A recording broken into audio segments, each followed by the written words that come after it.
मनोरथ पूर्णिमा तथा अशोक पूर्णिमा व्रत विधि।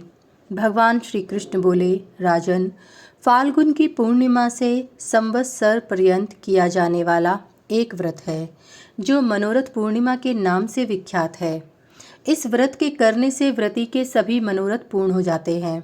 व्रती को चाहिए कि वह फाल्गुन मास की पूर्णिमा को स्नान आदि कर लक्ष्मी सहित भगवान जनार्दन का पूजन करे और चलते फिरते उठते बैठते हर समय जनार्दन का स्मरण करता रहे और पाखंड, पतित, नास्तिक, चांडाल आदि से संभाषण न करे। जितेंद्रिय रहे।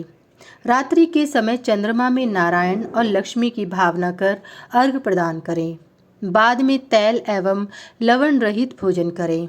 इसी प्रकार चैत्र, वैशाख, ज्येष्ठ इन 3 महीनों में भी पूजन एवं अर्घ्य प्रदान कर व्रती प्रथम पारणा करे। आषाढ़, श्रावण, भाद्रपद और आश्विन इन 4 महीने की पूर्णिमा को श्री सहित भगवान श्रीधर का पूजन कर चंद्रमा को अर्घ्य प्रदान करें और पूर्ववत दूसरी पारणा करें। कार्तिक, मार्गशीर्ष, पौष तथा माघ इन 4 महीनों में भूति सहित भगवान केशव का पूजन कर चंद्रमा को अर्घ्य प्रदान करें और तीसरी पारणा संपन्न करें। प्रत्येक पारणा के अंत में ब्राह्मणों को दक्षिणा दें।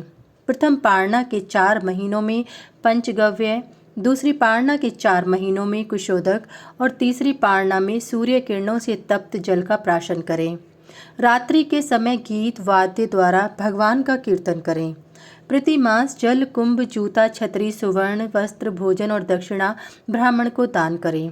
देवताओं के स्वामी भगवान की मार्गशीर्ष आदि 12 महीनों में क्रमश केशव, नारायण, माधव, गोविंद, विष्णु, मधुसूदन, त्रिविक्रम, वामन, श्रीधर या ऋषिकेश, राम, पद्मनाभ अथवा दामोदर और देव देवेश इन नामों का कीर्तन करने वाला व्यक्ति दुर्गति से उद्धार पा जाता है।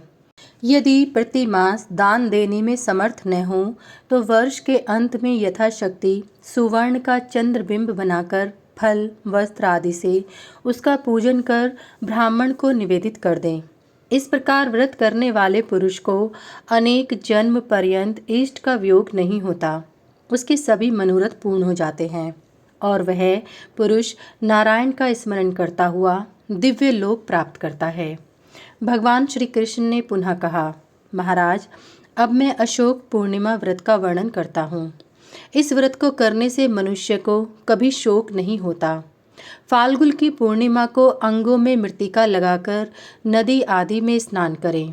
मृत्तिका की एक वेदी बनाकर उस पर भगवान भूधर और अशोका नाम से धरणी देवी का पुष्प, नैवेद्य आदि उपचारों से पूजन करें।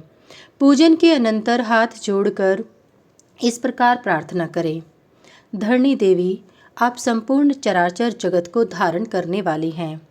आपको जिस प्रकार भगवान जनार्दन से रसातल से लाकर प्रतिष्ठित करके शोक रहित किया है, उसी प्रकार आप मुझे भी सभी शोकों से मुक्त कर दें और मेरी समस्त कामनाओं को पूर्ण करें।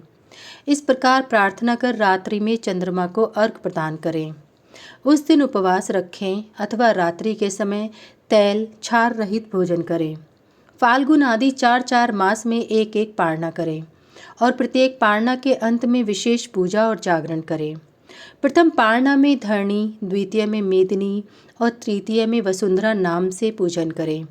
वर्ष के अंत में सवस्सा, गौ, भूमि, वस्त्र, आभूषण आदि ब्राह्मणों को दान करें। यह व्रत पाताल में स्थित धरणी देवी ने किया था।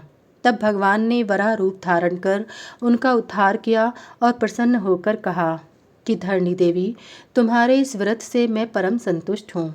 जो कोई भी पुरुष, स्त्री भक्ति से इस व्रत को करते हुए मेरा पूजन करेंगे और यथाविधि पारणा करेंगे, वे जन्म जन्म में सब प्रकार के कलेशों से मुक्त हो जाएंगे और तुम्हारे समान ही कल्याण के भाजन हो जाएंगे।